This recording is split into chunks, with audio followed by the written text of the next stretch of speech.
Pues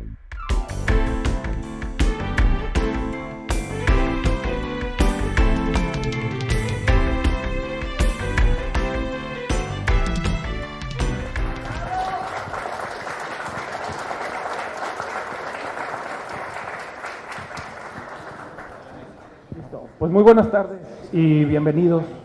A nombre del Colegio Monterrey, quiero agradecer su asistencia y el interés esta tarde a este evento que después de 3 años de estar en el mundo virtual, regresamos por fin a hacerlo presencial. Y es un gusto volver a vernos cara a cara de nuevo. Veo muchas caras conocidas el día de hoy.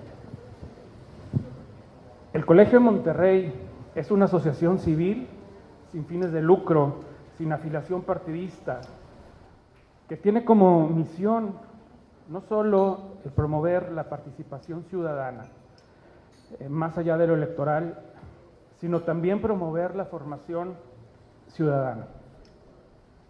No basta con ejercer nuestro derecho al voto cada 6 años, es imprescindible también convertirnos en ciudadanos de tiempo completo. Para eso debemos también formarnos como buenos ciudadanos. Y es ahí donde el Colegio de Monterrey pretende aportar un granito de arena, realizando estos intercambios de ideas en donde escuchamos diferentes voces con diferentes puntos de vista que nos enriquecen a todos. Y en estos tiempos de polarización, qué importante es aprender a escuchar y converger donde coincidimos. La tarde de hoy, después de una semana muy intensa en el Senado de la República, nos sentimos muy agradecidos de contar con la presencia de la senadora Beatriz Paredes, quien nos hablará sobre el futuro de México y el norte del país. Este, sin duda, es un tema que nos preocupa, porque vemos un regreso a vicios del pasado, como el presidencialismo autoritario, que creíamos haber erradicado. Y es un tema que también debe ocuparnos, porque no veo en un futuro cercano se lleve a cabo sin la participación y vigilancia de los ciudadanos en forma organizada. Sin duda, grandes retos nos esperan. Antes de cederle la palabra a nuestra invitada, permíteme leer una semblanza de ella. La senadora Paredes es originaria del estado de Tlaxcala, licenciada en Sociología por la Universidad Nacional Autónoma de México, con un posgrado en Literatura Hispanoamericana por la Universidad de Barcelona. En el Poder Legislativo Federal ha sido secretaria de Gobernación, fue subsecretaria de Gobierno y subsecretaria de Desarrollo Político. En la Secretaría de la Reforma Agraria fue subsecretaria de Capacitación y Desarrollo Agrario.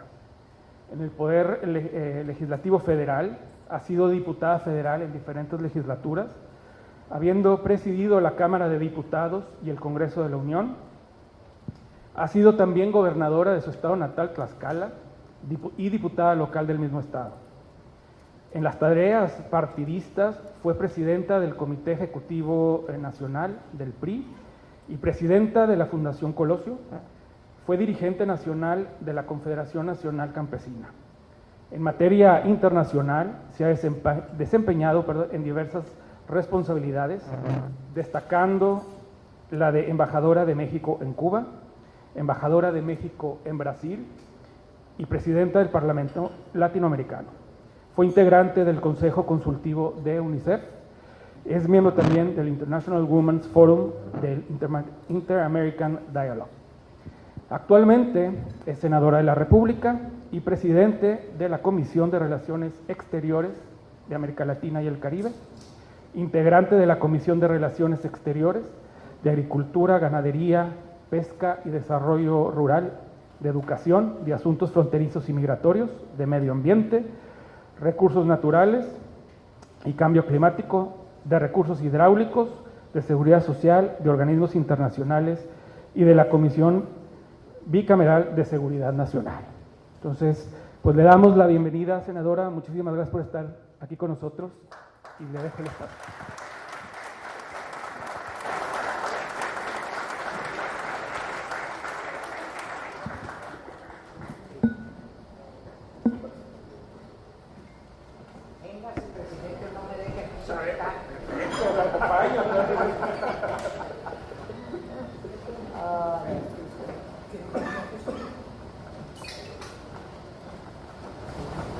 Muy buenas tardes a todas y a todos.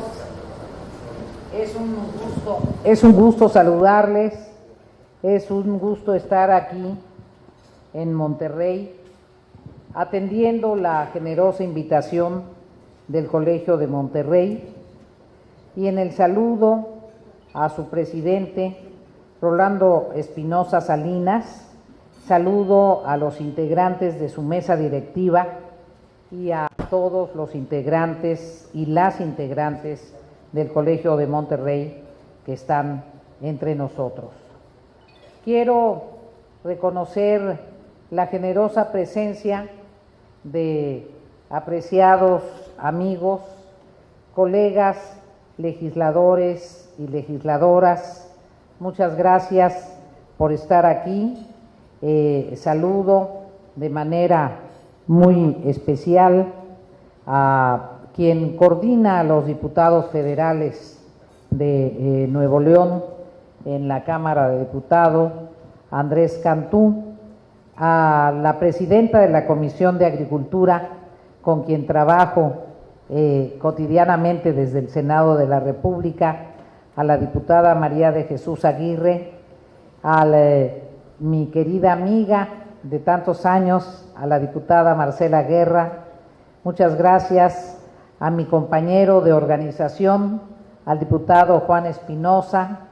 Desde luego, quiero destacar muy especialmente la presencia y reconocer el esfuerzo de Natividad González Parás, no solo un destacado intelectual mexicano, sino exgobernador del estado de Nuevo León. Muchas gracias, Nati. Valoro mucho el esfuerzo por estar aquí. Saludo a mi estimable amigo Javier Treviño, que también se hizo un esfuerzo para acompañarnos hasta acá.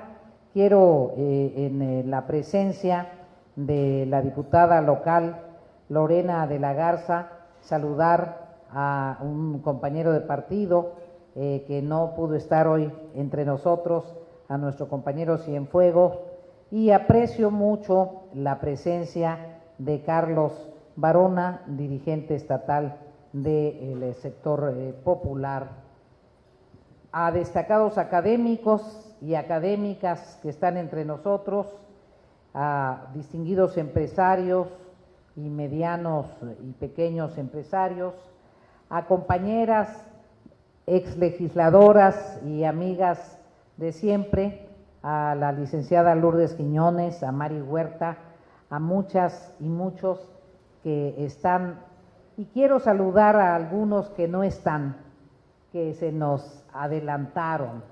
Quiero saludar a Minerva Torres, que está ya en otra dimensión, que fue una muy querida y respetada amiga de mi parte, a don Jorge Camelo, con quien tuve una amplia relación, a María Elena Chapa, que no se encuentra más con nosotros, y quiero dejar en la mención de esos nombres un saludo cariñoso a todos quienes se nos han adelantado. Agradezco la presencia de Heriberto Ramos, un querido compañero coahuilense, de Humberto Lepe, que me hace el favor de acompañarme el día de hoy, y de Heriberto Galindo.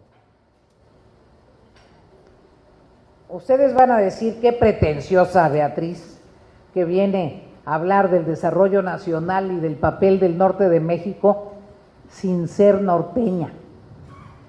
Bueno, primero les ofrezco una disculpa. No es por pretenciosa, es porque los admiro mucho. los aprecio, los reconozco, los valoro, sé de lo esenciales que son y han sido para la historia de México, y porque me parece muy oportuno conversar con ustedes de todo su potencial, porque muchas veces cuando uno vive en el ojo del huracán, cuando uno está inmerso en esa realidad, deja de entender toda su potencialidad. No se coloca uno desde afuera, y no puede uno colocarse desde afuera porque está uno esencialmente inmerso en la realidad. Y eso pasa, sin duda, con nuestros amigos del norte del país. Además, permítanme tomar una licencia. Algunos de ustedes saben que yo soy tlaxcalteca, y los tlaxcaltecas fundamos Saltillo, entonces me siento medio norteña. Y los tlaxcaltecas fundamos Bustamante, entonces soy medio norteña. En ese sentido, pues desde las raíces nos identificamos con ustedes. Pero qué mejor para referirse al norte del país y específicamente a la región que hoy nos cobija que citar a don Alfonso Reyes. Escribió don Alfonso Reyes: Nuevo León no parecía señalado por la naturaleza para ser un lugar próspero. El hombre ha tenido allá que crearlo todo. Nuevo León es hijo de la voluntad humana, hijo del civismo y la capacidad de sus hombres y mujeres. Ha contado con algunos gobernantes de condición excepcional y nunca ha olvidado su ejemplo. Sus naturales han acudido siempre con un buen juicio y un sentimiento de la responsabilidad que bien pudiera enorgullecerlos al mejor servicio de su región. Hoy, la capital de Nuevo León es la capital industrial de la República. Así escribió Alfonso Reyes en 1946. Ahorita, sin duda, seguiría con los ojos asombrados la consolidación de Monterrey como el motor que jalona toda esta región. Sus productos se derraman por el país, continuó con la cita, fomentando la riqueza local y ayudando a la gradual emancipación económica de la nación, y además logran pasar las fronteras y competir sin desdoro en tierras extrañas. Por su formación misma, por la salubre regularidad de su vida, aquella sociedad es la más naturalmente democrática del país, y allá no hay más alto honor que el trabajo. Y así, desde tiempos de Porfirio Díaz, pudo adelantarse sin violencia ni estrago a muchas evoluciones que después tuvieron que realizarse con dolor y esfuerzo en el resto del país. Allá, en Nuevo León, se dictaron las primeras leyes sociales. Allá, los ciudadanos saben lo que deben al Estado y el Estado espera y acoge la iniciativa de los ciudadanos, como si todos ellos formaran parte del gobierno, verdadero ideal de las democracias. Allá, las industrias que todos conocen y admiran dan muestra del vigor de los hombres, y estos demuestran ser, sin hipérbole, la gente más adulta de la República, la más evolucionada y mejor dispuesta a afrontar los empeños públicos. Nuevo León es el laboratorio del civismo nacional. Sus valores espirituales tampoco están a discusión.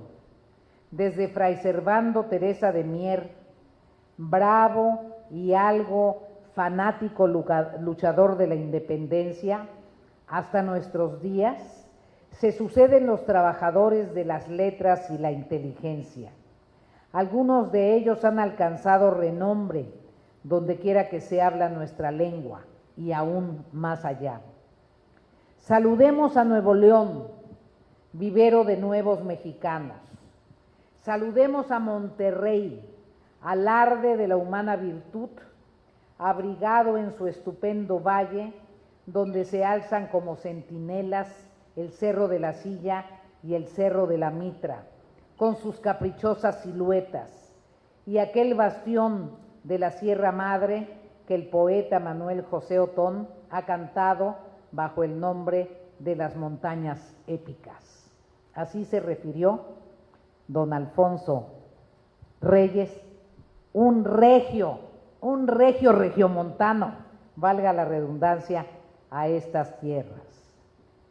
La región norte de México está formada por los estados de Baja California, Sonora, Chihuahua, Coahuila, Nuevo León y Tamaulipas, y representa alrededor del 40.4% del territorio nacional. El medio natural de la región norte es hostil para el establecimiento de grandes núcleos de población y para el desarrollo de algunas actividades económicas. Su relieve es montañoso al este y al oeste y plano en el norte y centro.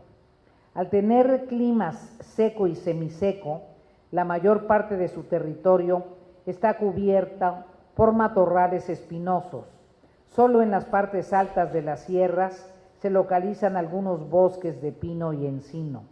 Los ríos son escasos, sin embargo, la construcción de presas ha permitido el establecimiento de zonas agrícolas y algunos valles de excepcional productividad. Además, dichos estados comparten 3.175 kilómetros de frontera con los Estados Unidos de América.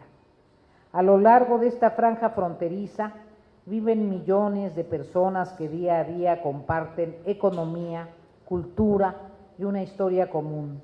La población de las entidades fronterizas en 2020 fue de 22.9 millones de habitantes y representa 18.8% de la población total del país.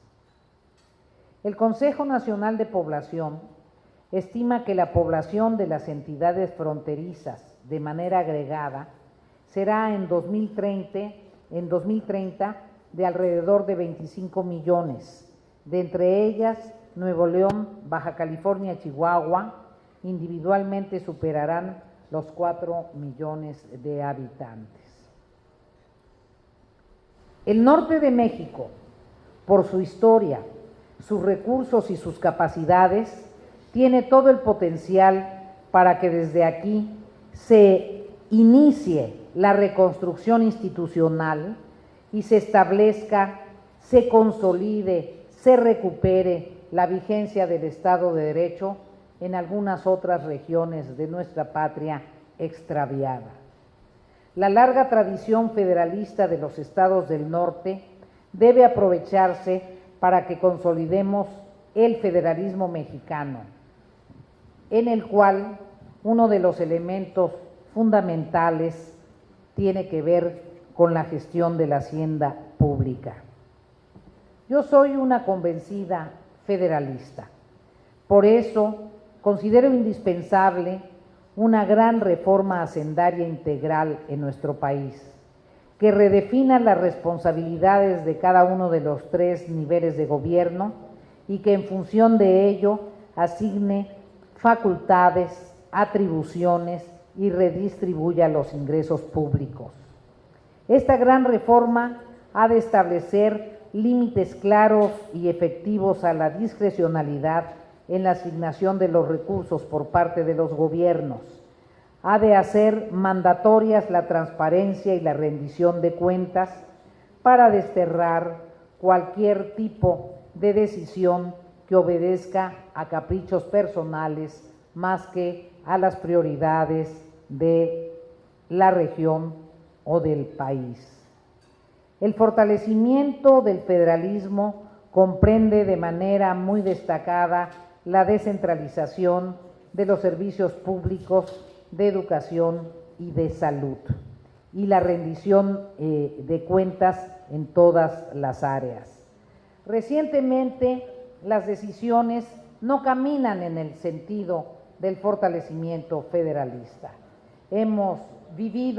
Estamos viviendo una regresión centralista que ha desaparecido partidas presupuestales que estaban destinadas a los municipios y que fueron una conquista. Don Fernando, perdón por no haberlo saludado.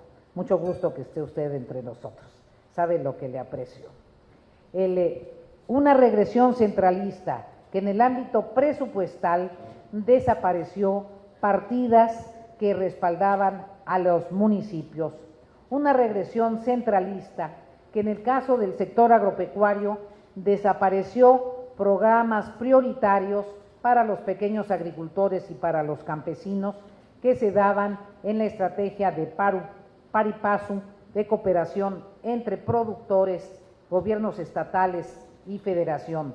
Una regresión centralista que con el pretexto de no controlar la nómina hizo para atrás uno de los más importantes avances en el sector educativo, que es que las entidades federativas pudiesen manejar la administración de los profesores que sirven en las entidades federativas. Una regresión centralista que desapareció los fondos de respaldo a estados y municipios en materia de seguridad pública. Una regresión centralista que dejó de considerar a la CONAGO como interlocutora válida para el diseño de las estrategias generales de políticas públicas. Es tan importante para el norte del país tener un federalismo vigente que si consideramos lo que aportan los estados de esta región y particularmente Nuevo León a la Hacienda Pública Nacional y lo que reciben en contraparte, ustedes se darán cuenta cómo el centralismo fiscal ha deteriorado las posibilidades de desarrollo de la región norte de nuestra patria.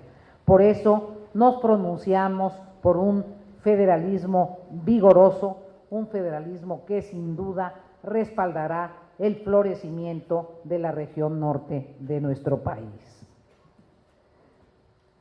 Los estados del norte tienen un enorme potencial económico y también desde aquí puede reemprenderse la senda del crecimiento de la economía mexicana.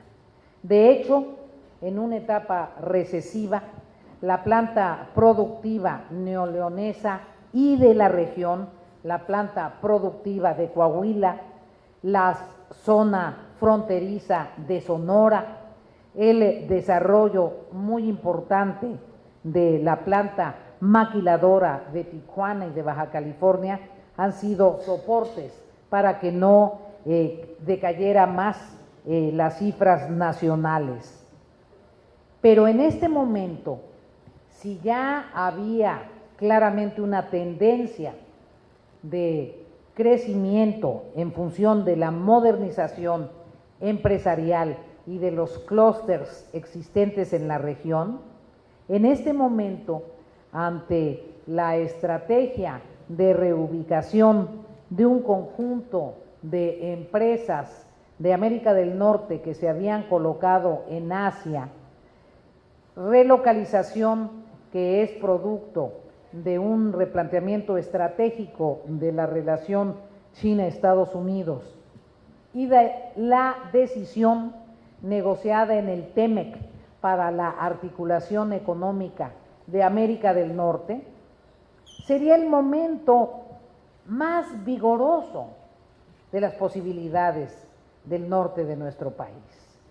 Parecería que los estados del norte están llamados para ser receptores privilegiados de esta relocalización de empresas de América del Norte que se encuentran coyunturalmente en Asia y corresponder con ello a una tendencia de la política de nuestros socios comerciales.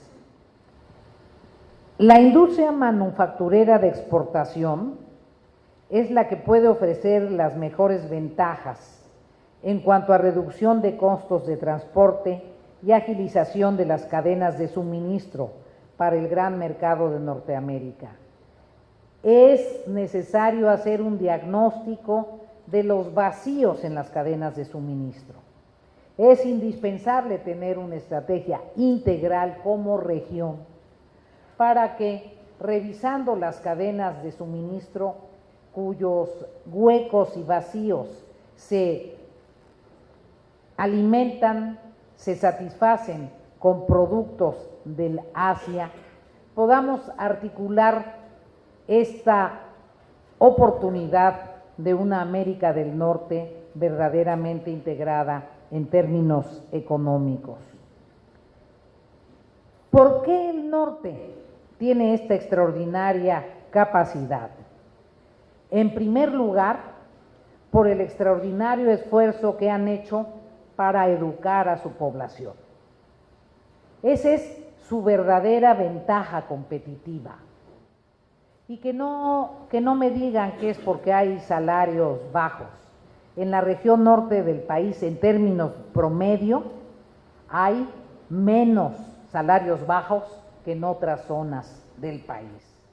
Es por la enorme visión de tener instituciones educativas de calidad mundial.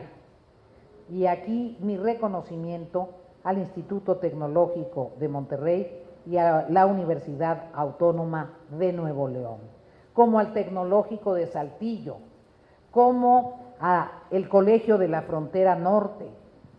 Se ha hecho un esfuerzo por tener educación con los mayores niveles de calidad que nos permite ser un espacio privilegiado para la inversión, porque la inversión, cuando es tan sofisticada como lo es en la era del conocimiento y de la revolución tecnológica, requiere personal con alta calificación. Y en ese sentido, esta región de México tiene condiciones de oferta verosímiles y extraordinariamente pertinentes. La infraestructura de la región para la movilidad carretera, ferroviaria y aérea también es muy importante. Sin embargo, debemos reconocer dos cuellos de botella. No hemos resuelto la problemática de los pases fronterizos de comercio de contenedores y de grandes volúmenes. Es una vieja discusión desde el Telecán que sigue permanente en el TEMEC y que debe llevarnos a las comisiones de las cámaras, tanto de asuntos fronterizos como de comunicaciones y transportes, a acercarnos para ver si es necesario hacer un panel en la materia. Me parece que es uno de los grandes asuntos que detienen o contienen la enorme posibilidad competitiva de la región norte. Pero hay otro tema en donde tenemos que mirar con horizonte de largo plazo, ser capaces de las grandes empresas, de aquellos que se atrevieron junto al desierto a fundar ciudades, a recorrer miles de kilómetros entre una población y otra, los pioneros del norte del país. Tenemos que hacer dos grandes puertos en esta región. Tenemos que hacer un gran puerto en el norte de Tamaulipas que nos permita resolver la saturación de Nueva Orleans y la crisis portuaria de Nueva Orleans, y tenemos que retomar un gran proyecto de un gran puerto en Baja California Norte que nos permita desfogar la saturación del puerto de Los Ángeles. Tenemos que volver a pensar en grande, tan grande como es el norte de nuestro país, una nueva política portuaria entender el extraordinario potencial que nos da estar a la vera de los grandes océanos universales y que nos permita ese enorme flujo de comercio con Asia y con la parte oeste de Estados Unidos. Pero hay un tema en donde estamos atrapados en una paradoja y que es esencial para el desarrollo y el crecimiento económico de nuestro tiempo: el potencial energético. La región norte del país tiene una enorme cantidad de irradiación solar que se registra en prácticamente todas las zonas norteñas. También la velocidad y constancia de los vientos en una gran cantidad de áreas de la geografía de estos estados constituyen un punto de partida para la viabilidad comercial de una gran cantidad de proyectos de energías renovables. Por eso, esta región requiere una legislación en materia de energías renovables que aliente a la inversión, no que la constriña, no que la desencante. Energías renovables que deben servir en principio para resolver los grandes costos que pagan los norteños por la energía eléctrica. Es increíble que cada año tengamos todos los representantes populares que escuchar la justa demanda porque bajen los costos de la energía eléctrica. Tenemos que encontrar fórmulas que al mismo tiempo utilicen una parte de energía renovable y otra parte de energía eléctrica y abaraten los costos de la atención energética de los hogares. Pero para la gran infraestructura empresarial, la energía es indispensable. Por eso tenemos que encontrar soluciones innovadoras con un marco jurídico distinto para aprovechar los enormes yacimientos de gas que se localizan principalmente en el noreste. Es increíble que estando encima del tesoro que es el gas, en una etapa en donde es la energía alternativa a otras energías fósiles, no seamos capaces de pensar en grande para desarrollar ese enorme potencial de Nuevo León y de México. Es urgente que se aprovechen todos estos recursos por varias razones, entre otras, porque haciéndolo transitaríamos hacia una mezcla de fuentes de energía acorde con la tendencia global, que combine el uso de energías limpias para mitigar el cambio climático y protege nuestro medio ambiente, y que aprovecha cuando no es indispensable por otras circunstancias la existencia de energías fósiles, como es el caso del gas, para alcanzar nuestra seguridad energética. El gran tema en el siglo XXI en materia de recursos va a ser la seguridad energética. Y si no somos capaces de enfrentarlo con una visión del siglo XXI, con el aprovechamiento de tecnologías con responsabilidad medioambiental, y queremos recurrir a fórmulas superadas hace varias décadas, México no va a tener alternativas. La seguridad energética de nuestro país pasa necesariamente por el aprovechamiento integral de los recursos energéticos del norte, lo que supone un flujo de inversiones muy relevante en la región. No puedo dejar de mencionar, así como hablé de las potencialidades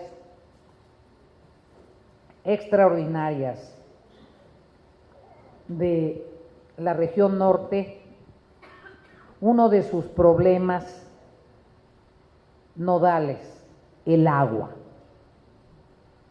El agua es una condicionante del desarrollo de la región.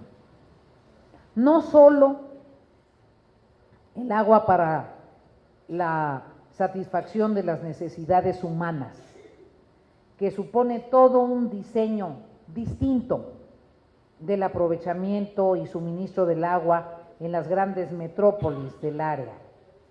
El agua para uso industrial, el agua para uso agrícola y el agua como reserva medioambiental.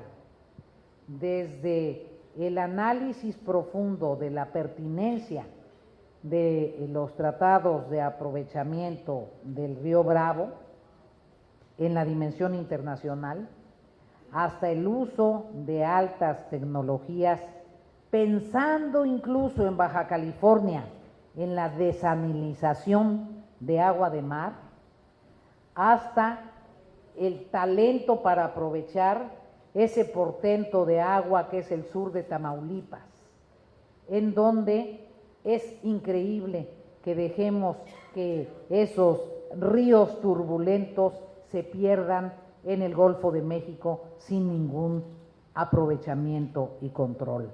Me parece que es indispensable hacer un plan integral para la resolución de la problemática del agua en la región norte de nuestro país, que prevea inversiones de corto, mediano y largo plazo, que prevea presupuestos multianuales y que prevea la decisión estratégica de obtener los recursos en donde sea necesario.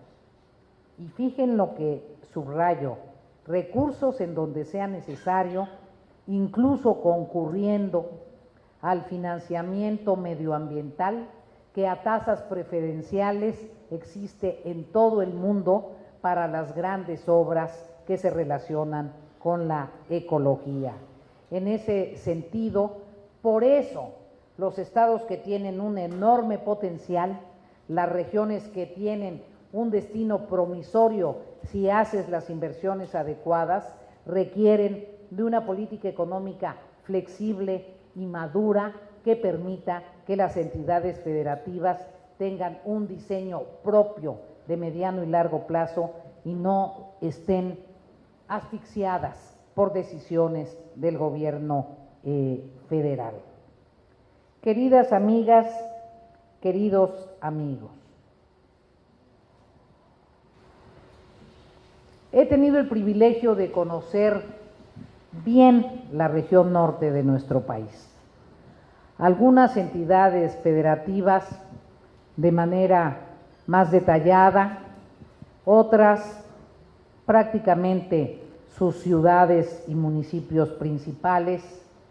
Soy una gente con una vinculación natural con el sur sureste de México porque tengo cierta pasión por la cultura indígena.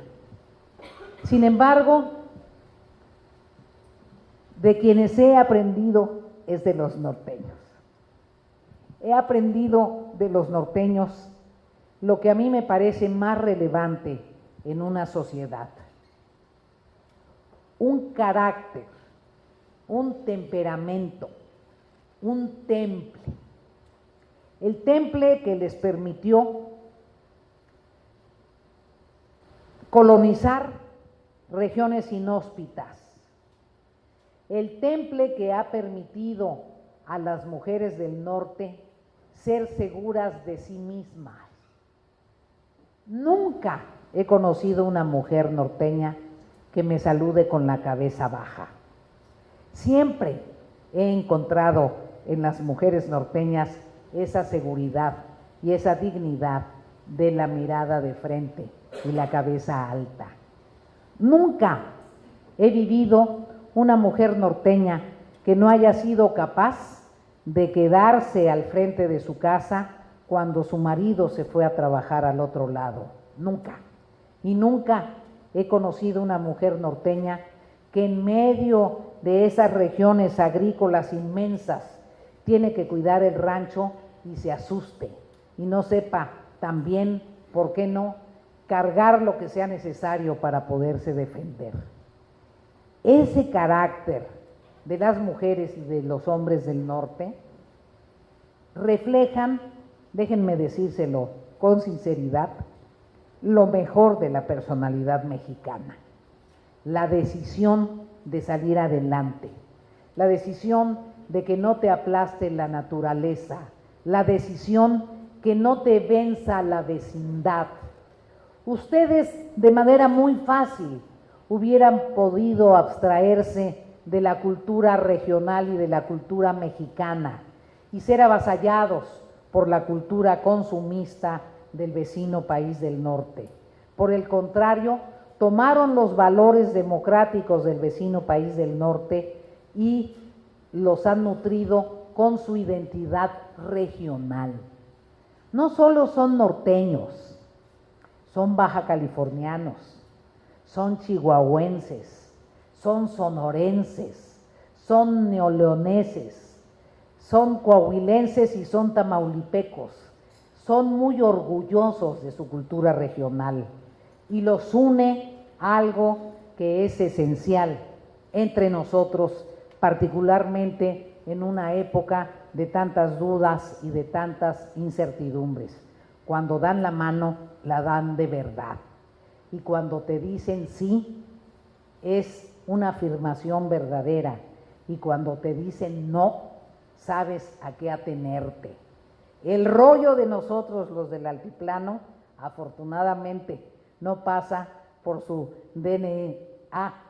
Afortunadamente, son mucho más directos y más francos.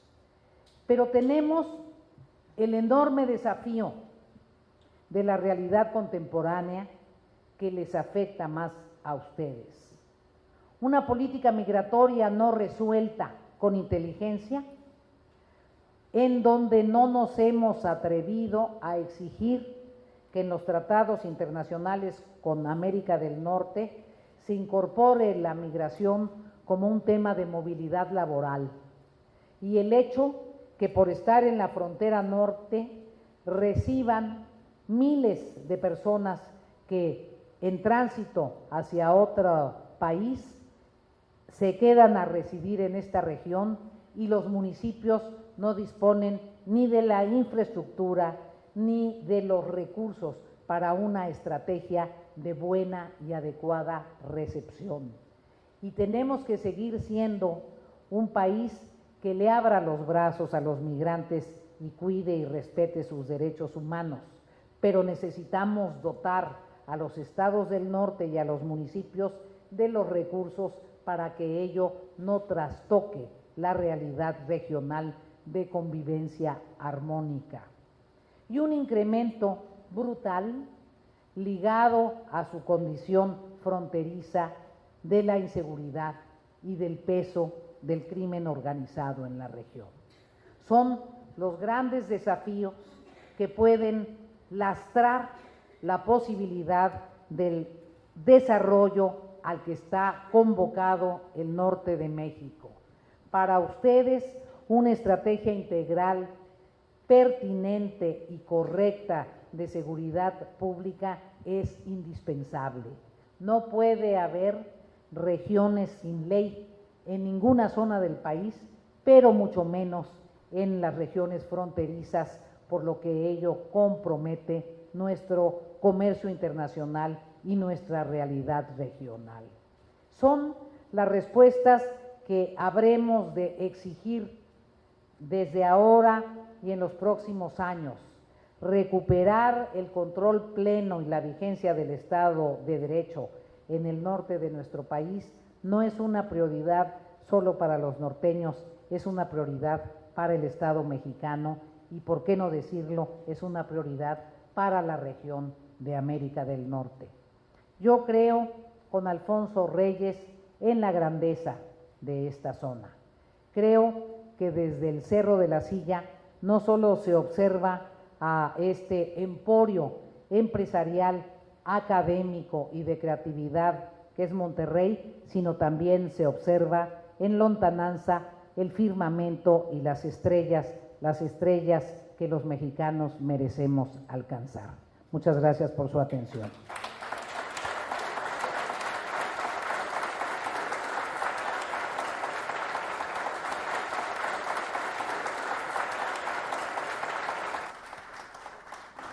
Muchas gracias, senadora. Vamos a empezar la sesión de preguntas y respuestas. Vamos a pasar por aquí los micrófonos para quien quiera abrir.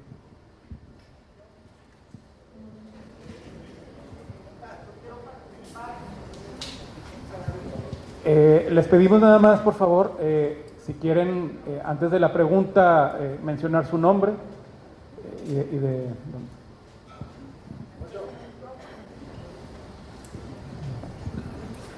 Buenas tardes, gracias senadora. Humberto Treviño, regiomontano, miembro del Club Sembradores de Amistad. Interesante lo que platicó, pero creo que nos importa mucho más a todos ir al grano. ¿Qué vamos a hacer para sacar adelante a nuestro país en este momento histórico en el cual estamos pendiendo de un hilo para irnos al precipicio o regresar a la grandeza que realmente nos corresponde? Históricamente estamos en el mejor momento para poder hacer de nuestro país un gran país, principalmente por los problemas que tienen los vecinos del norte, pues con todo el mundo, especialmente con los chinos. Creo que tenemos la oportunidad magnífica de aprovechar ese momento, pero al mismo tiempo traemos un lastre tremendo en el zócalo de nuestro país. ¿Qué opina usted? ¿Cómo le vamos a hacer para hacer que los buenos seamos más y pesemos lo que tenemos que pesar? ¿Tres preguntas? Ok. La segunda pregunta, por favor. Buenas tardes. Yo quisiera empezar ofreciendo una pequeña disculpa por un pequeño atrevimiento que me gustaría tomar, refiriéndome como hablándote de tú, porque eres nuestra representante y por la edad. Mi nombre es Roberto González.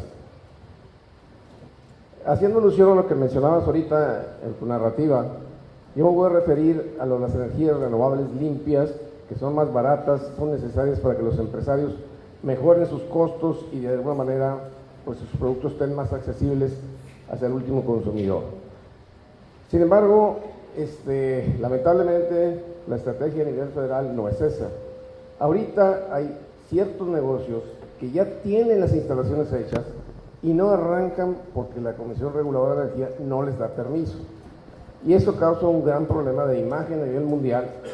Pero hay otro problema que yo le diría a lo que tú mencionaste y a lo que acabo de mencionar, que yo le escuché a Macario Schettino decir, y lo creo, que ahorita hay cantidades de inversión muy fuertes de dólares, millones de dólares, por hacer en México y no las hacen porque saben que no van a tener la energía suficiente probablemente y limpia tampoco, y si entonces se meten, muy probablemente sean penalizados el día de mañana por estar usando energía no limpia o renovable, ¿no? Eso es fatal para el país y yo quisiera saber si estás enterado o cuál es tu opinión o qué nos podrías complementar al respecto. Buenas tardes a todos, bienvenida senadora de la República, mi muy estimada licenciada Beatriz Paredes. Yo soy Aide Villanueva Rangel de San Nicolás de los Garza, fundadora del Movimiento Territorial Nacional, siempre al pendiente de los aconteceres sociales. Quiero expresarle mi gran reconocimiento porque usted, con una gran visión, nos hizo una narrativa de las necesidades que tenemos en los estados norteños. Habló de un federalismo con justicia, nos habló de la necesidad de la creación de puertos marítimos para conectarnos, vamos a decir, con otros países. Nos habló de la energía alternativa, muy necesaria y urgente tanto para los hogares como para los empresarios. Nos habló del aprovechamiento de los recursos de las aguas de los ríos para acabar con la crisis del agua. Nos habló de la migración y nos habló de la delincuencia organizada. Yo soy maestra en la Facultad de Derecho y Criminología y muchos argumentos hacemos en las aulas de los orígenes de la delincuencia y siempre decimos que la cuestión jurisdiccional es corrupta, que están aliados con los delincuentes, pero yo siento que hay más fondo en este asunto. Yo creo que esto debe de empezar en los hogares disfuncionales, donde los chicos están solos, con malos ejemplos, y muy fácil los enganchan los delincuentes. Hay que crear, mi sugerencia es, crear políticas públicas en donde desde el hogar, de la base, de la raíz, se empiece a atacar esta problemática social. Y ya de ahí en cadenita, porque hasta arriba estamos mal. Yo creo que el Estado de Derecho es un Estado fallido en nuestro país. A lo menos lo veo en el estado donde yo nací, que es Tamaulipas, en donde documentado todos los votos que la delincuencia organizada, con videos y todo, con 40,000 votos que aportaron, con amenazas de muerte, y el tribunal falló a favor del que quedó de gobernador. Y así pudiésemos poner muchos ejemplos. Que en Guerrero mataron a 20, el presidente municipal, a su papá y a un norteamericano.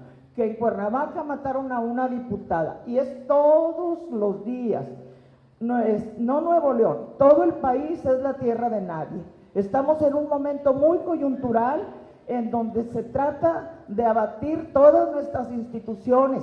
Tenemos que unirnos todos, desde abajo hasta arriba, los empresarios, la clase media, los profesionistas, todo mundo, para rescatar nuestro país, porque estamos en un gran problema, en un cambio de paradigma, pero no queremos verlo, no queremos entenderlo. Así es de que vaya mi propuesta por la creación de políticas públicas para abatir lo de la delincuencia, que es un severísimo problema. Muchas gracias.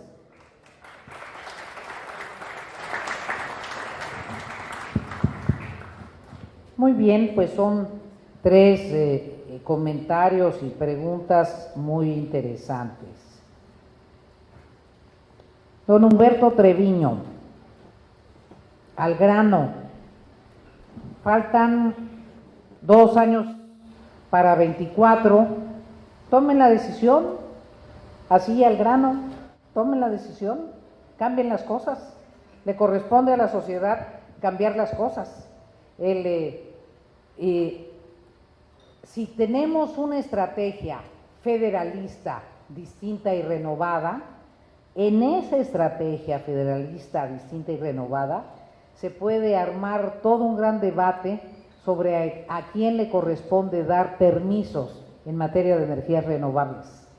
Te abriría un escenario muy interesante, con nuevos límites. Por poner un ejemplo, en un tema crucial, no estás disponiendo de recursos legislados en la Constitución como exclusivos de la Federación. Ahí tienes un caudal de reflexión jurídica muy, muy importante. Ahorita algunas de las políticas del gobierno federal no se compadecen de las posibilidades de desarrollo regional y de las fortalezas del norte de nuestro país.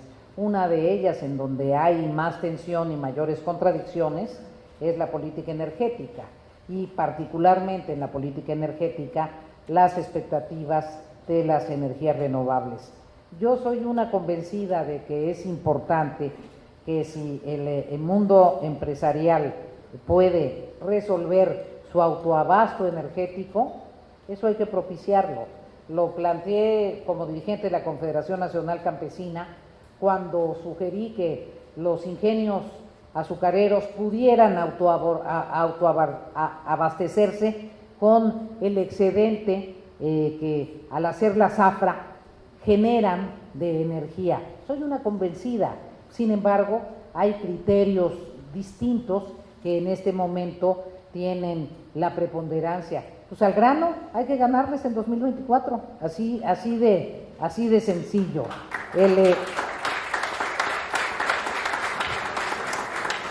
Me parece, don Roberto, que algo que podríamos hacer es un equipo de legisladores reunirnos con la Comisión Reguladora de Energía. Habida cuenta que la legislación nueva no se aprobó, que no sea el tortuguismo el que desespere a quienes tienen proyectos en la materia de energías renovables. Creo que es una tarea que nos podemos llevar. Yo comparto totalmente la perspectiva. Doña Aide Villanueva, tiene usted voz de dirigente, no del MT, sino de todo. Tiene usted una voz excepcional. La felicito, maestra. Tenemos un quiebre en la sociedad mexicana. Para que vea, ese es un tema que me preocupa profundamente y es mucho más serio, mucho más trascendente que las cosas que podamos discutir de carácter electoral. Tenemos una transición de la familia no bien resuelta. Las mujeres ya nos incorporamos al mercado de trabajo. Eso es irreversible. Las mujeres queremos trabajar en funciones remuneradas. Necesitamos transformar la seguridad social. Necesitamos un nuevo modelo de seguridad social concebido en donde el hombre de la casa trabaja y la mujer de la casa trabaja. Por eso defendimos tanto las escuelas de tiempo completo y por eso es aberrante que las hayan cerrado. No corresponde a ninguna estrategia de política social de ningún tipo, corresponde a un capricho. Como las escuelas de tiempo completo se establecieron en otra etapa, hay que cerrarlas. Bueno, eso daña a los profesores, daña a los niños, daña a los padres de familia, daña mucho más a las madres de familia. Entonces hay un conjunto de medidas que se tienen que abordar en las políticas públicas y particularmente en las de seguridad social para que esta nueva realidad de una familia en donde los dos titulares, mamá y papá, trabajan, pueda atenderse y donde las centenas de familias monoparentales en donde solo hay una mamá o solo hay un papá y no existe la pareja, tengan resueltas los niños. Y además esto tenemos que resolverlo en una etapa en donde las adicciones de estupefacientes cada vez presionan más a niños y adolescentes. Tenemos que hacer una gran alianza social, institucional, con el sector privado, con las iglesias, con los clubes, para proteger a nuestros niños. Los niños y los adolescentes están rodeados de tentaciones y cada vez al menor costo. Me han dicho, lo cual es dramático, que ya se está consumiendo fentanilo en México también. Entonces, estamos en una etapa en donde si no tomamos medidas preventivas, y en eso coincido totalmente con usted, maestra Villanueva, difícilmente vamos a encontrar respuestas de fondo. Una gran estrategia de prevención de la delincuencia. Gracias. Buenas tardes. Buenas tardes, mi nombre es Tom Kukuchka, soy miembro del Colegio de Monterrey. Le agradezco mucho su presentación y tengo una pregunta doble. La primera es al grano, como mencionaba aquí el compañero Humberto Treviño. En 2 años tenemos el poder de decisión, pero el gobierno actual se ha encargado de atomizar las alternativas a lo que ellos mismos plantean. ¿Cómo visualiza lograr una unidad de esa oposición atomizada actualmente? ¿Y qué planes tiene usted para dentro de 2 años? Gracias.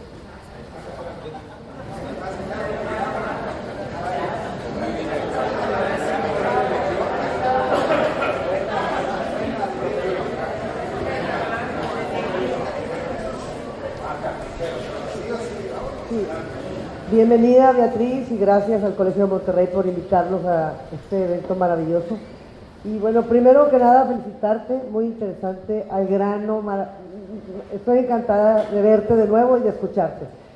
Pero quisiera ir al tema de la sensibilidad social, que tú creo que eres una mujer sensible socialmente, y me parece que estamos en México en una situación de urgencia, de emergencia, nos sentimos asustados con lo que está pasando en el país, con la destrucción de las instituciones, con el aumento de la pobreza. Y a lo que voy al grano es, creo que hemos hecho algunos errores en el pasado en la forma que hemos gobernado y que hay una queja de la sociedad que es la causa probablemente de por qué hemos llegado a este punto. A mí me gustaría escuchar tu punto de vista respecto al tema de la desigualdad económica y de la seguridad social. Gracias.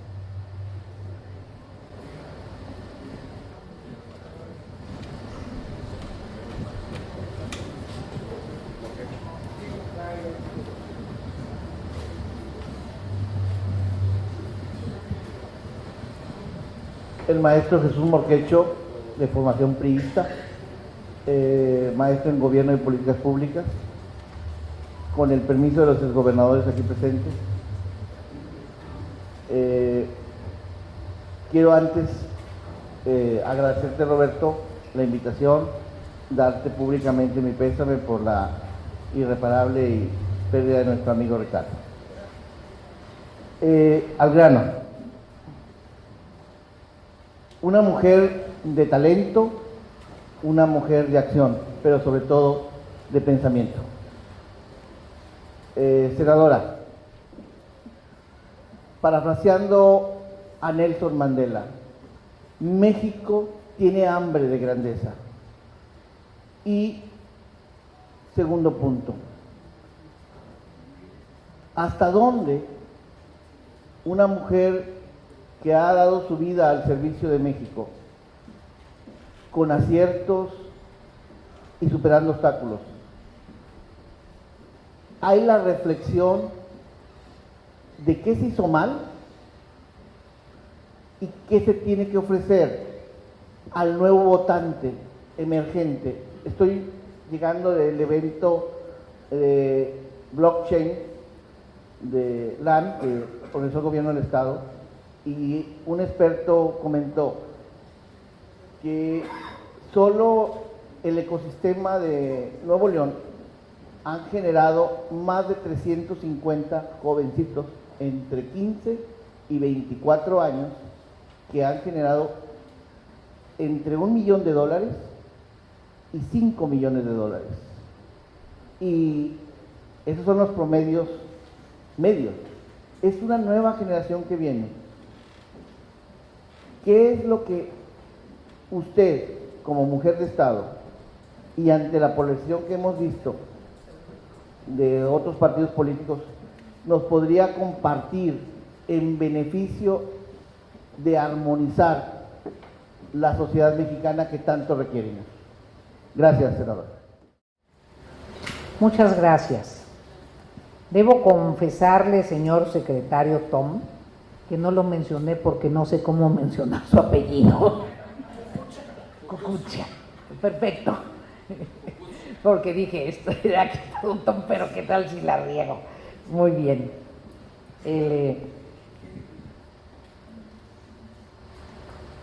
Mire, yo he tenido la oportunidad de vivir en Cuba y en Brasil. En Cuba, en el último régimen socialista en este continente, y de los 5 últimos en el mundo, probablemente prevalezca por muchos más años, y seguramente los regímenes socialistas del Asia probablemente prevalezcan muchas más décadas. Con todo y que siempre he sido y soy una gente de izquierda, quiero decirle que valoro enormemente la libertad, esencialmente la libertad. Yo no creo Cada vez que me hablan del gobierno mexicano o de los gobernadores o de los presidentes como todopoderosos, me sorprendo de la sociedad mexicana. ¿El gobierno atomiza a la sociedad o la sociedad se atomiza?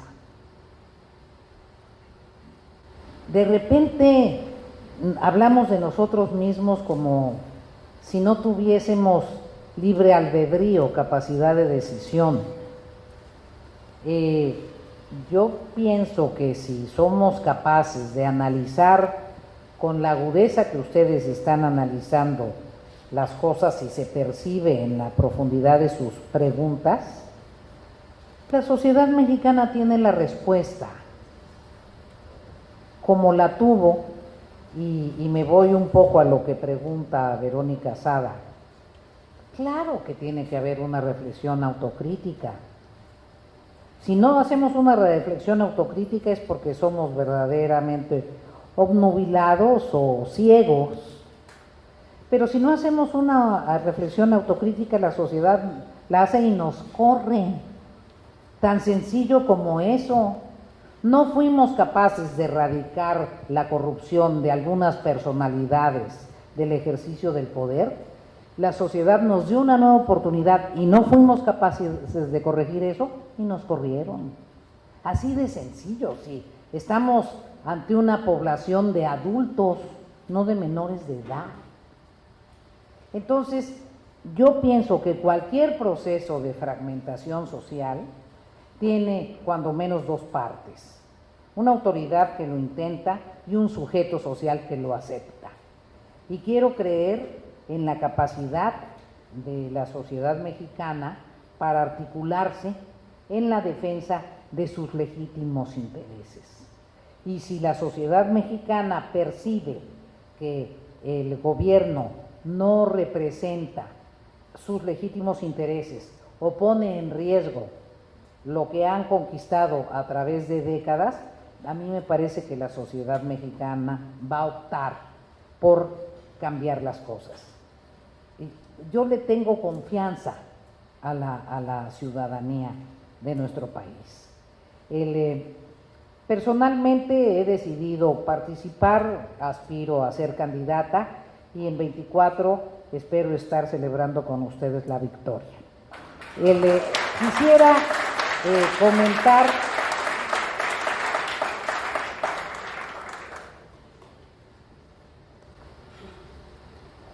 le voy a decir, Verónica, cuál es mi crítica esencial a la política social actual, que eso permitirá reflejar qué es lo que creo de la política social. Primero, yo creo que la política social está integrada por las políticas sociales duras, no solo por las políticas sociales complementarias.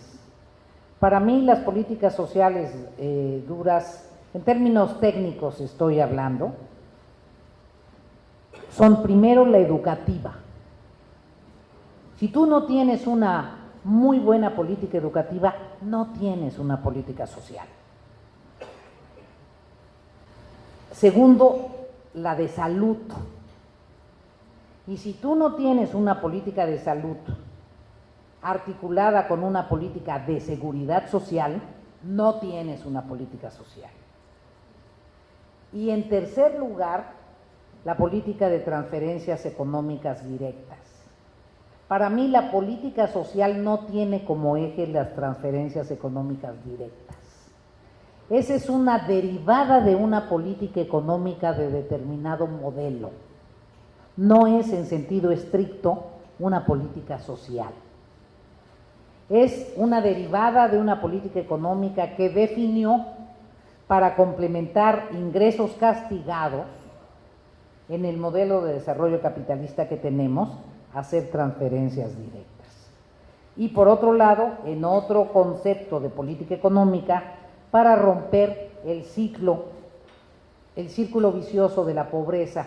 Los pensadores que opinan eso creen que si tú no tienes un elemento que genere cierta capitalización, los hijos de familias en pobreza reproducen la pobreza. y entonces hay un círculo vicioso de la pobreza. Entonces, con una visión integral de la política social, que tiene que ser consistente con una política económica que redistribuye el ingreso, entonces es un paquete, tú puedes tomar decisiones estratégicas, que todos los mexicanos tengan acceso a los satisfactores básicos, que todos los mexicanos, todos, y defines para ti qué son los satisfactores básicos, que todos los mexicanos puedan tener oportunidades de ocupación remunerada. Y entonces, un elemento de la política económica se te vuelve el eje de tu política social, que haya empleo. Si tú descansas en el concepto del empleo, la empleabilidad, la generación de oportunidades en tu núcleo duro de política social, entonces eso define la estrategia del contenido de tus programas educativos. Tú vas a tener programas educativos que vuelvan a las personas empleables. Tú vas a tener programas educativos que desarrollen las habilidades y las aptitudes. Vas a tener una política de financiamiento que propicie la generación de empleos. Vas a tener una política de desarrollo industrial que propicie bla, bla, bla, bla, bla, bla, bla, bla, bla. Entonces, se te articula la política económica con la política social. Pero si tú tienes una estrategia de transferencias directas que solo trasladan recursos y no tienen un cierre productivo, no estoy muy segura de que sea la mejor política social.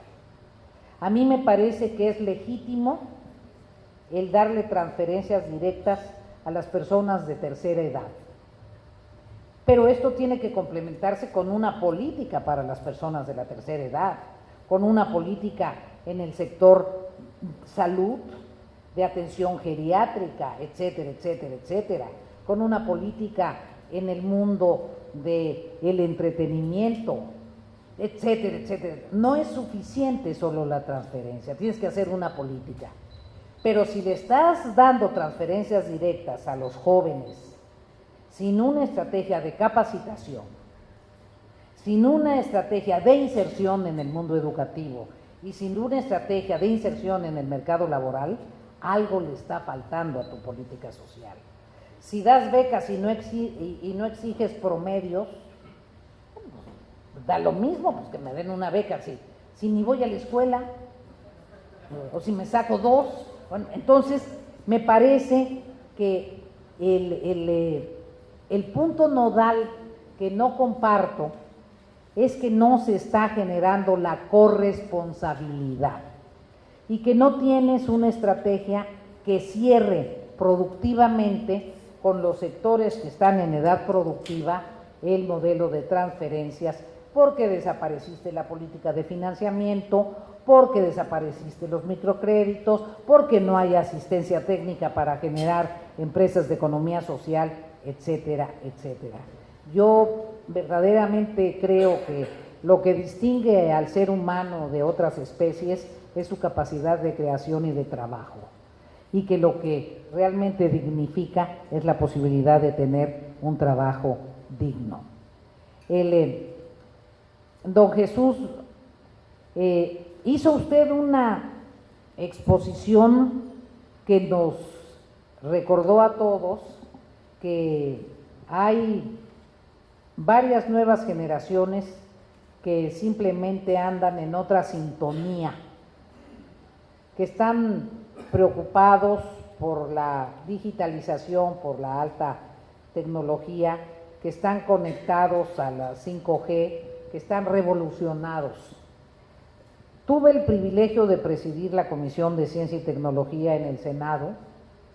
No estoy lejos de estos temas, pero debo decirle que a mí me parece que me hace falta escuchar más a los jóvenes. Creo que los jóvenes tienen respuestas extraordinarias para su propia problemática y para la visión que han adquirido en esta etapa tecnológica del mundo. Sin embargo, también creo que los jóvenes viven en un mundo de enormes expectativas para ellos. En un pequeño aparatito consideran que tienen el mundo en sus manos o la información del mundo en sus manos. Y a la hora de realizar productivamente su vocación, no todos encuentran las oportunidades. No todos son esos jóvenes excepcionales que ganaron estos concursos de alta tecnología.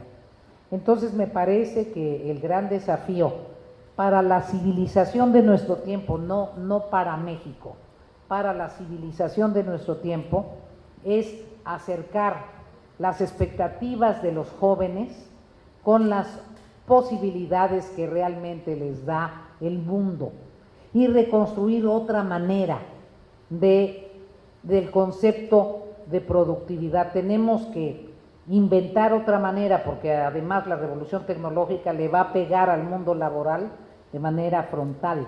Entonces tendremos que generar otras categorías, no solo las del empleo tradicional. Entonces me parece que hay muchísimo que conversar. Esto lo podríamos impulsar en un ambiente de polarización. A mí me parece mucho más difícil. Me parece que si la sociedad está fragmentada, con enorme tensión, polarizada, en donde estimulamos más la confrontación y la violencia que el entendimiento, va a ser mucho más difícil. Y no me gustaría que ese sea el mundo que se encuentren los jóvenes. Y creo que el elemento básico para procurar armonización es el diálogo. Me parece que tenemos que estimular diálogos, el que la gente hable entre sí, el que por distancia enorme que haya entre posiciones, logres que todos nos sentemos a una mesa y vayamos construyendo acuerdos. Gracias. Yo creo que tenemos las últimas 3 preguntas y nos hacen favor de pasarle el micrófono. Aquí Marcelo, acá está Humberto Treviño y Jesús Lozano. Javier Lozano. Muchas gracias.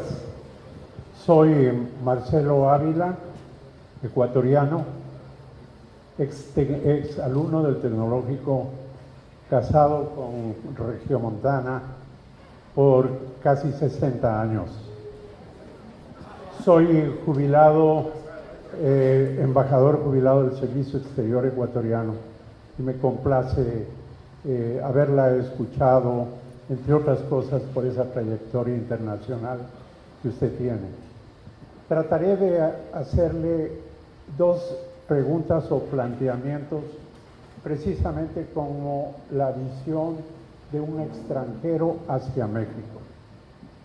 La primera es la siguiente: el mundo, los países, los estados se están moviendo cada vez más en una nueva organización, pero en términos políticos polarizados hacia regímenes autocráticos o regímenes democráticos.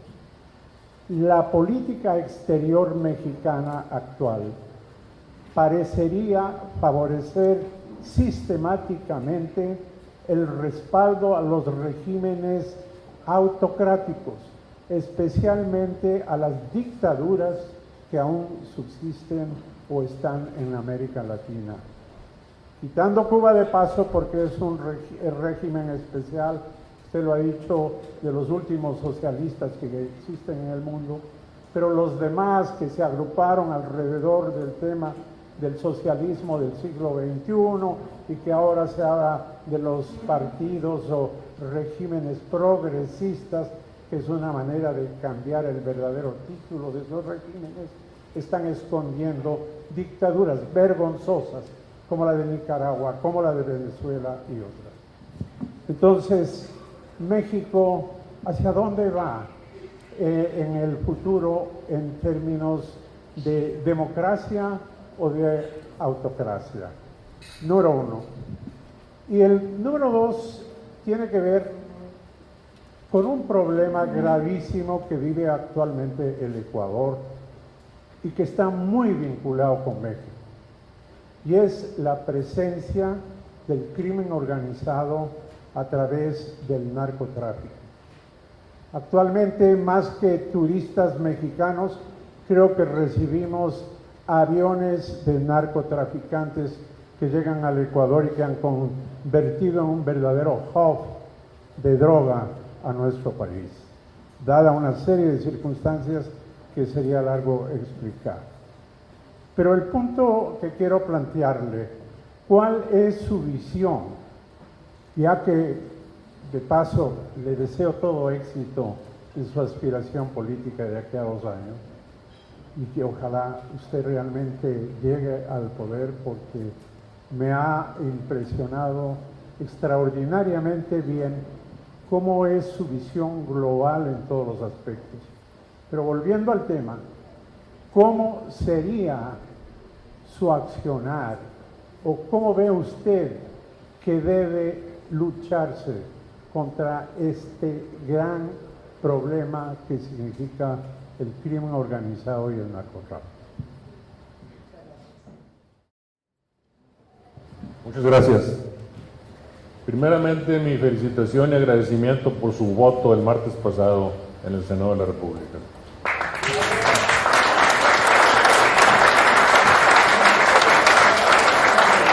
Mi pregunta es la siguiente. Usted, por supuesto, tiene toda la razón que está en las manos nuestras decidir el rumbo de México en el 24. Sin embargo, también hay que no olvidar que son los partidos políticos los que están facultados para la propuesta de candidatos. Y ahora estamos en una coyuntura en la cual el desprestigio de los partidos políticos y la desconfianza en ellos solamente es superada por la desconfianza y desprestigio de sus dirigentes. Tan es así que si el Colegio de Monterrey hubiera tenido la ocurrencia de invitar a Marco Cortés o a Alito Moreno, pues creo que un par de filas de sillas hubieran sobrado para venir a escuchar. Entonces aquí el tema es lo siguiente. Yo creo, senadora, que confiar en que la definición y la gestión de una alianza política para el 24 en los partidos y en sus dirigentes no es una solución suficientemente disruptiva para salir adelante en esa alianza. Son ustedes los aspirantes, que los hay y muy buenos, los que tienen que hacer esa alianza, definir el método, los términos y las condiciones para esa alianza, y con esa fuerza, prestigio y reconocimiento que ustedes tienen, exigir a los partidos políticos que esa alianza entre ustedes, los aspirantes, se respete y no sean ellos, como lo han venido haciendo tradicionalmente en los últimos meses, haciendo alianzas que se rompen, que son inexistentes y que al final de cuentas no dan resultado. Entonces, es cierto, muy cierto, está en manos nuestras, pero también, senadora, en manos de ustedes, darnos esa opción que todos queremos para el 24. Gracias. Adelante, Javier. ¿Qué tal? Muy buenas noches, senadora. Soy Javier Lozano, del grupo NL24. Somos un grupo que estamos promoviendo la participación ciudadana en la política.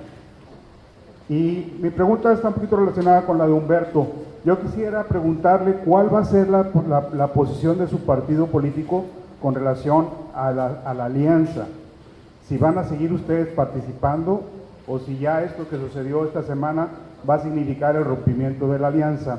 Creo que todos los que estamos aquí en este momento somos conscientes de que si no vamos unidos, no quisiera hablar como oposición, sino como personas que disentimos de la manera como se está llevando la política en nuestro país.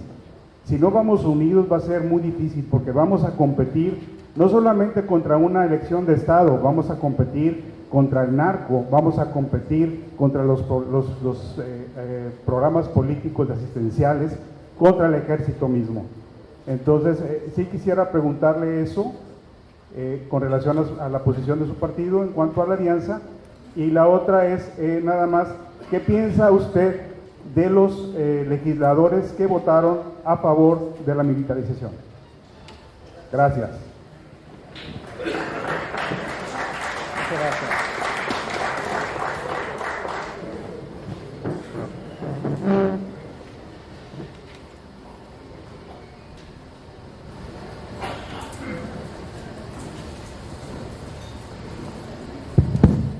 Bueno, hay otra pregunta que voy a leer para que la conozcan, de Lorena Juárez Figueroa. Dice: actualmente México está pasando por una de las más altas tasas de inflación en la historia actual, y los mexicanos cuentan con muy bajos salarios. Asimismo, en México tenemos otro gran problema con la informalidad laboral. ¿Cómo piensa usted aportar a la solución de estas problemáticas laborales? Aquí dejamos tu pregunta, Lorena, para comentarla, y con estas respuestas o comentarios, porque no voy a poder ser tan puntual como ustedes desearían, lo lamento, pero sí intentaré algunos comentarios. Cierro mi participación, no sin antes agradecer de veras la presencia y la paciencia de todas y todos ustedes. Señor embajador Marcelo Ávila, pues qué bueno que lo arraigó a México una regiomontana, una norteña. Qué bueno que viva usted aquí. Y es viven en Ecuador, están de visita. Ah, mire, qué fantástico, pues mayor honor que hayan podido venir. La política exterior de México está atrapada por muchas paradojas que se han construido a lo largo de nuestra historia y que explican algunas de las circunstancias contemporáneas. Tal vez la columna vertebral que le permita a usted comprender cómo hay margen para el comportamiento de la actual administración se deriva de nuestra pesada vecindad, pesada y al mismo tiempo creativa vecindad. El respeto al derecho ajeno es la paz. Esa es la columna vertebral de la política exterior mexicana.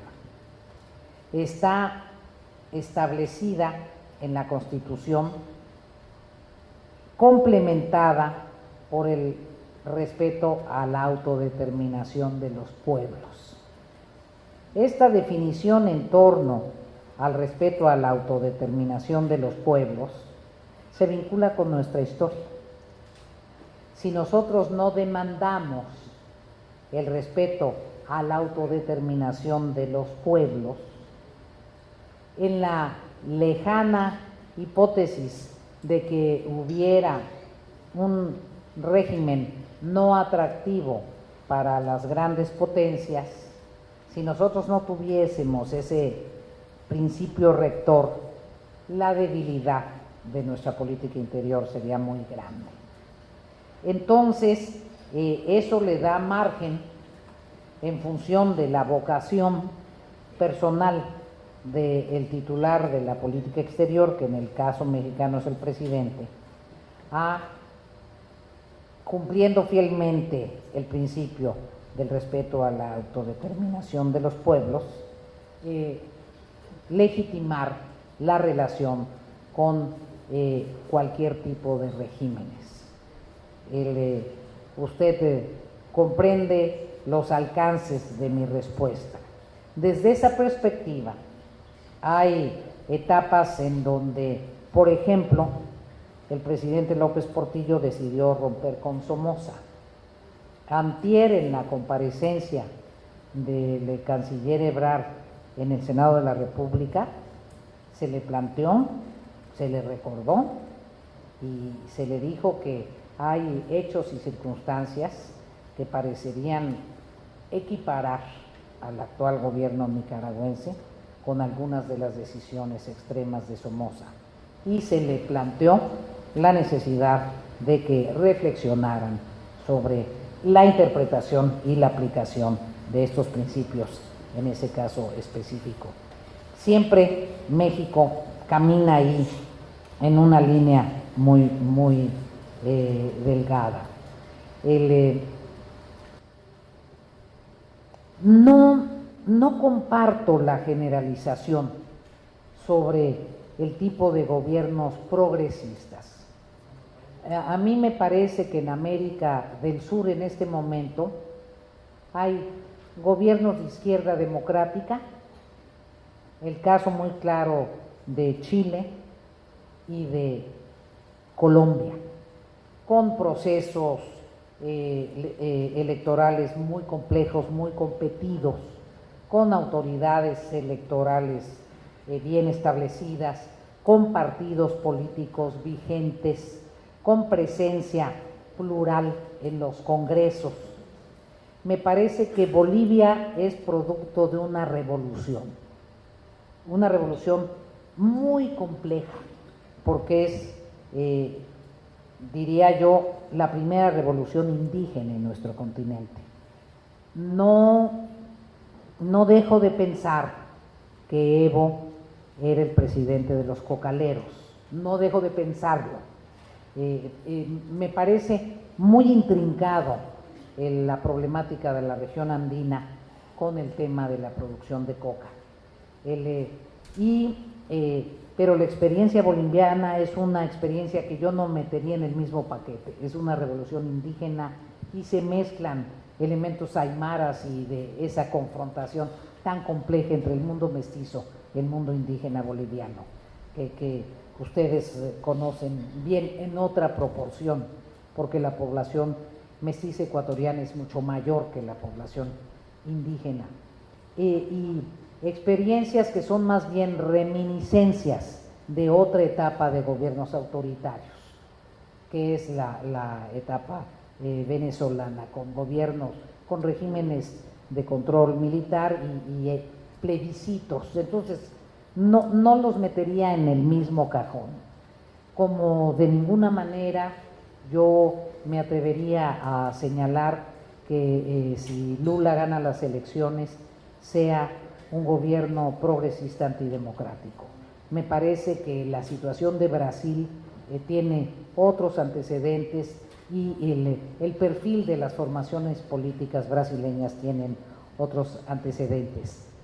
Lo que sí creo es que tenemos que entender qué provocó esta gran movilización de los que se sentían excluidos de los regímenes vigentes y cómo esta gran movilización de los que se sentían excluidos ha permitido que florezcan o regímenes democráticos progresistas o regímenes que entrando al gobierno democráticamente se vuelven populistas y después tienden al totalitarismo. Me parece que hay mucho análisis de fondo que tendríamos que realizar por la región. Me hizo usted lo que yo considero que es la pregunta más relevante para todas las personas que tenemos actividad pública en el país y actividad política. ¿Qué hacemos para que México no se vuelva un estado fallido, controlado por el crimen organizado? Yo creo que esa es la verdadera pregunta para todos. Ni abrazos ni balazos, régimen de derecho, vigencia de la ley. No es o, no. Y una enorme discusión en diversas facetas. ¿Cómo se va a comportar el mercado más demandante del mundo, que está al norte de nosotros? ¿Cuál es su papel en términos reales para controlar el trasiego? No puede ser que solo se controle el trasiego aquí y pasan la frontera y ya no se controla nada. Una discusión sobre drogas blandas y drogas más delicadas, en fin, es un abanico, pero me parece que tenemos que tener la certeza de que haya instituciones bien capacitadas, con alta tecnología, con muy buen equipamiento y con una absoluta firmeza en que no se va a tolerar la infiltración y mucho menos el que en lugar de que las instituciones garanticen la certidumbre para la sociedad, se vuelvan cómplices de aquellos. Yo creo que es el problema más serio, más serio. Le podría comentar muchas más cosas sobre el tema, porque es un tema que me ha preocupado mucho. Recuerdo que con Nati alguna vez te dije, Nati, que teníamos que leer una novela, ¿te acuerdas? De cómo estaba entrando el tema en toda la sociedad. Una novela, Delirio, de una gran autora colombiana, Laura Restrepo, que explicó cómo tomaron Bogotá estos amigos y la sociedad ni cuenta se dio. Entonces, me parece que es un asunto extraordinariamente relevante, pero que detrás de él tenemos una pregunta existencial de la sociedad. Si existe la droga es porque la gente quiere drogarse. ¿Qué hemos hecho tan mal la especie humana como para que la gente quiera evadirse de tal manera? Me parece que hay desde una reflexión filosófica hasta toda una estrategia indispensable de alta política de seguridad pública y de seguridad nacional. Es un honor conocerle, señor embajador, y gracias por estar aquí. Humberto, yo comparto con usted el enorme desprestigio que tienen los partidos políticos, todos los partidos políticos, desde luego. Me parece muy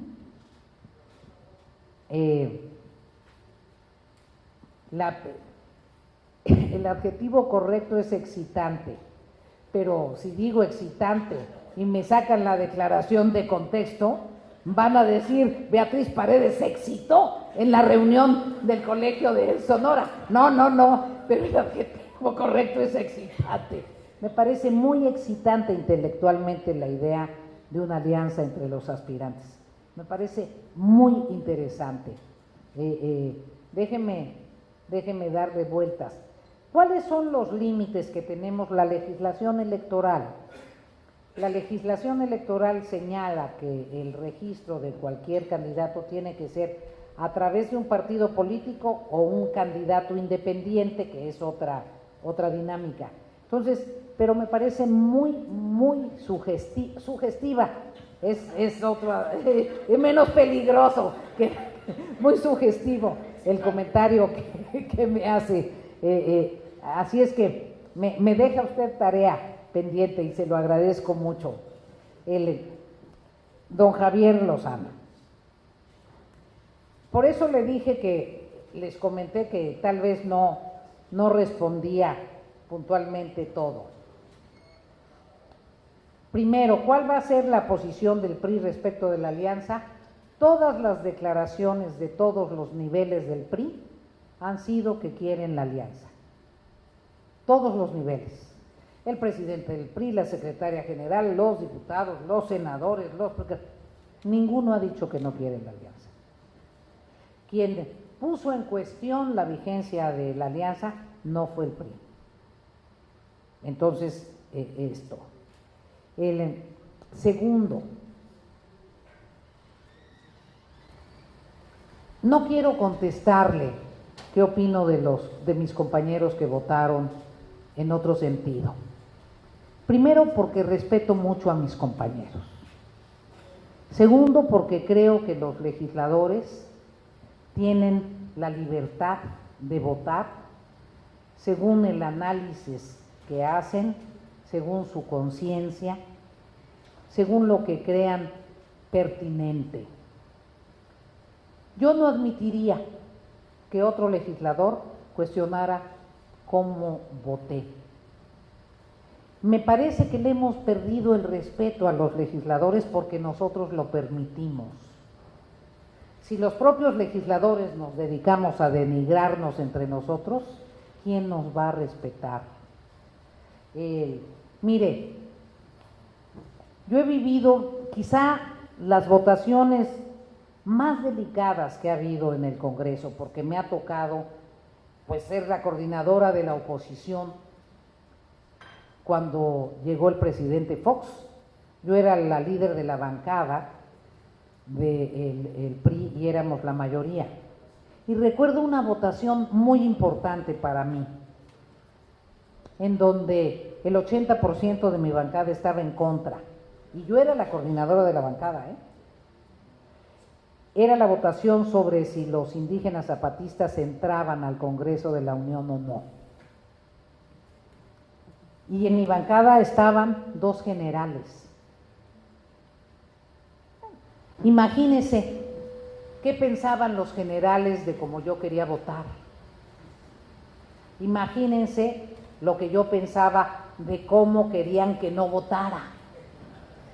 Entonces, respeto profundamente el derecho a votar de cada legislador como su conciencia le señale.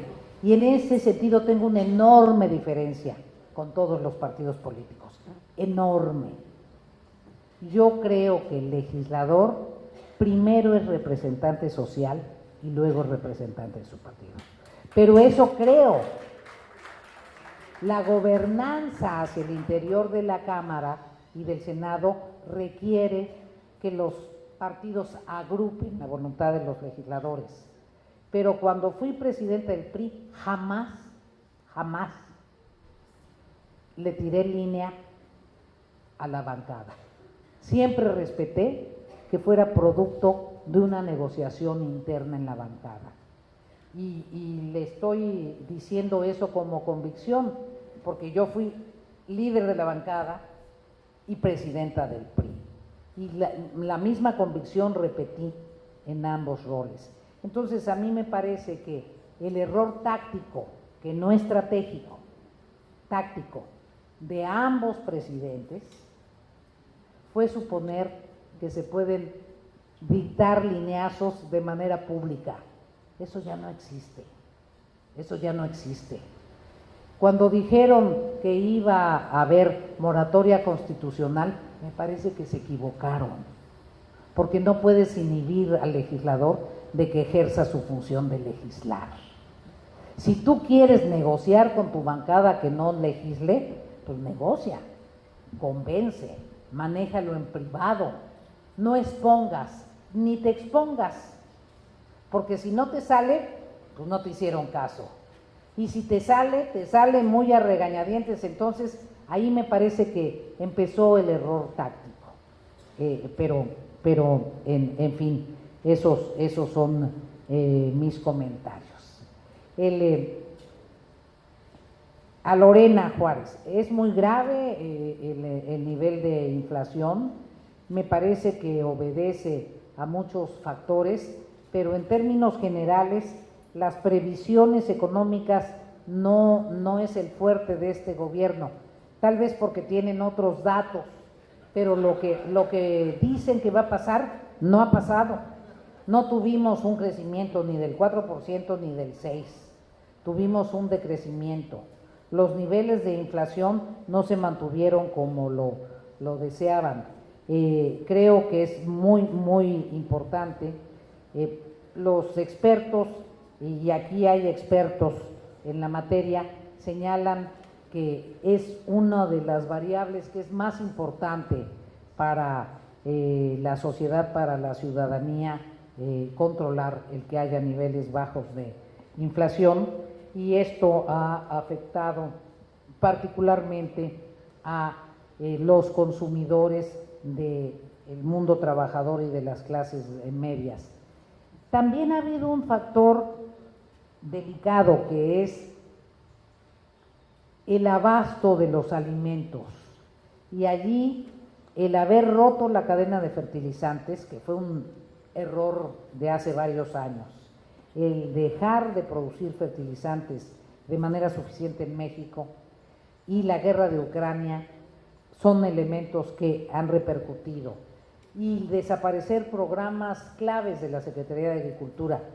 Reconocidamente, el año pasado se dejaron de sembrar 1,5 millones de hectáreas.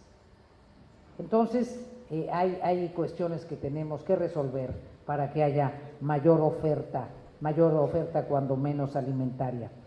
Y estoy con usted de que es indispensable hacer un enorme esfuerzo para lograr la formalización del trabajo, y para ello los trabajadores informales tienen que sentir que les conviene dejar de ser informales, y eso supone una política muy directa, muy amplia, de ampliación de la seguridad social.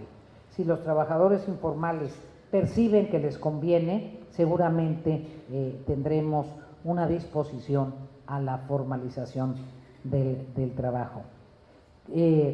Les agradezco muchísimo, son ustedes muy pacientes y han sido muy generosos y elegantes conmigo. Muchas gracias.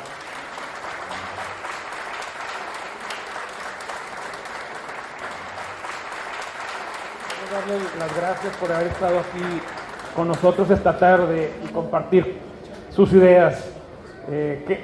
Para el público que nos acompañó, quiero agradecer a todos su presencia, y creo que nos podemos llevar varias reflexiones. Sobre todo me quedo con la que somos los ciudadanos los que efectivamente podemos cambiar las cosas que no nos gustan si nos organizamos y dejamos a un lado la apatía.